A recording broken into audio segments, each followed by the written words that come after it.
Sir, did you submit written testimony? Yes. Yes, I have it. Thank you. Submitted written testimony.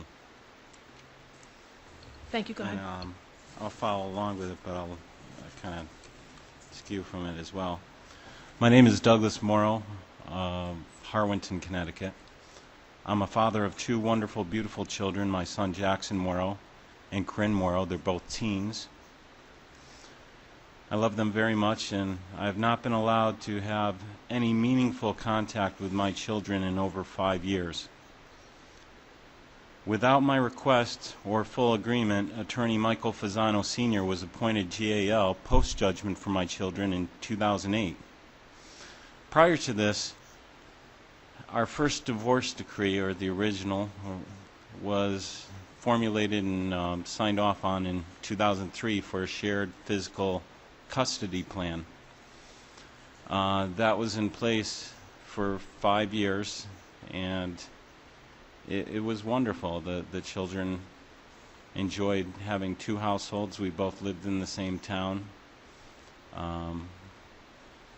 And I was brought back to court numerous times by my ex-wife on frivolous stuff. I did fall behind on child support at one time, which I didn't consider frivolous, but I was having some financial difficulties. There were certain things that she did where I had a schedule at one time where at night, and instead of letting the children be with me in the daytime, she would put them in the daycare.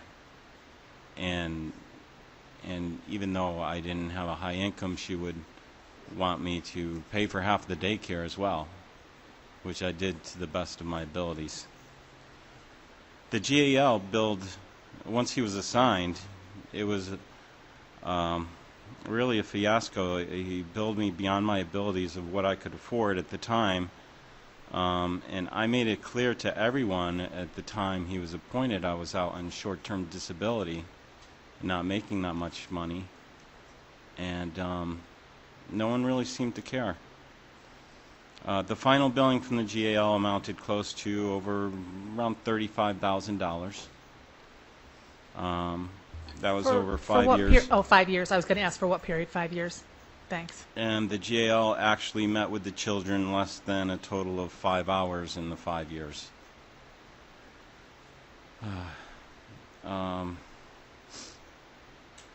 The GAL continued to not be available for numerous court dates due to conflicts with his busy schedule. There was an ex parte order entered which precluded me from any access to my children on the false allegations that I was mentally ill. At which time I was put into supervised visitation with the children for 1 hour a week with Angelo Ferenga of Watertown, which after 6 visits he basically wrote a report favorable saying that the children and I had good interactions.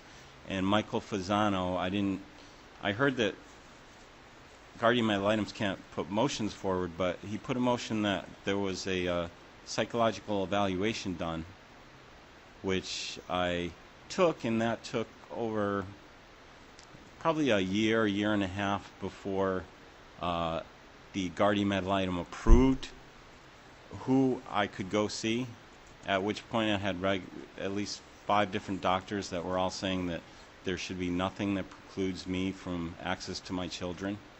We had a loving relationship. It was just destroyed. And the whole time parental alienation was going on. There was a court order where during this time of the visitation we languished in this 1 hour visitation for over a year.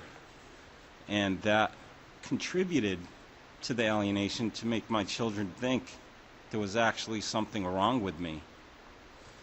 There was supposed to be weekly emails that the mother encouraged the children to send to say hello, and she would send them from her work computer during work hours during the day that said, "Hi Dad, see you soon." Corinne, "Hi Dad, see you soon." Jackson, she sent the same consecutive emails for over a year.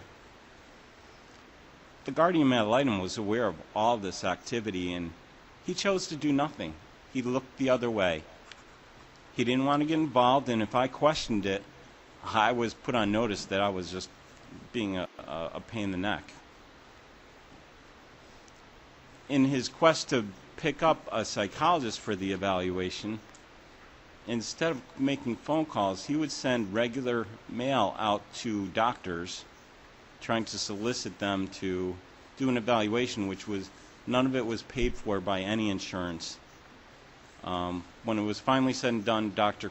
Howard Krieger of Waterbury did the evaluation. His final report was that there was no illness, sickness, injury, no conditions of any sort that should preclude me from my children. And at that point I thought, oh good, I'll finally be back with the kids. And it was exposed that my ex-wife was making up lies. Well, that didn't happen. They just continued to languish in court, continuances after continuances. The guardian ad litem was aware of a conflict of interest in the Litchfield court system, that a judge and my ex-wife's lawyer were former business partners, and the judge is also almost next-door neighbors to my ex-wife. No one cared about that either. I was just causing trouble. So, are you currently in the court system, or are any motions pending? My motion I put motions to have the children brought in for reunification therapy. It was ordered at one point, wasn't followed through on. Parental alienation existed all along, and instead of using Dr. Krieger, they suggested we use a social worker, and she visited with the children and I 2 times, and then she went out of business, and Michael Fasano's answer was that, oh, he just give it time, and he hasn't talked to the children in over a year. He admitted it. He never visited my house. He was given a list of 5 brothers and sisters that I have, my mother, father, step-parents, one which recently passed. He never contacted one of them for any type of testimony, but he continued to bill. In 2012, the judge, basically, when my motions were heard to bring the children in for reunification and to restart this process, Michael Fasano went and met with the children, had them brought into his office by the mother, the alienator. While she was sitting outside their office, he spent 15 minutes with each one and concluded that they shouldn't be allowed to see me at all. I have no way to contact them. I'm not allowed to send emails, phone calls, Christmas cards, Christmas presents.